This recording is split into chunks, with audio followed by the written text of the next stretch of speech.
Ada ratusan pedagang kaki lima yang sudah ditertibkan. Kelompok PKL yang ditertibkan antara lain kuliner siang, hamparan sayur dan beras, serta lapak pedagang buah di samping Masjid Muhammadiyah. Isu yang beredar dan membuat para pedagang was-was ini menyebutkan jika sejumlah pedagang yang ingin kembali berdagang di lokasi yang sama dan sudah dibangun kembali pihak Pemda, pedagang harus menebus lapak dengan sejumlah uang. Seperti isu yang beredar, pedagang kuliner siang harus menebus hingga 4 juta rupiah per lapak dagangan. Sedangkan pedagang kuliner malam harus menebus dengan angka yang lebih besar, hingga 7 juta rupiah di luar biaya bulanan dan retribusi harian.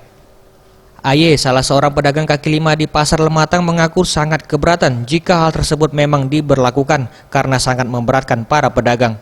Ia berharap jika isu yang sudah tersebar di semua pedagang kaki lima ini hanya isapan jempol belaka. Ini isu yang kita dapat di pasar, Pak. Ya isu itu informasinya dari kawan-kawan tuh lah di pasar kan. Itu kan sudah menyebar itu. Apa informasi yang kita dapat, Pak? Ya informasinya kalau yang masalah untuk jualan pedagang siang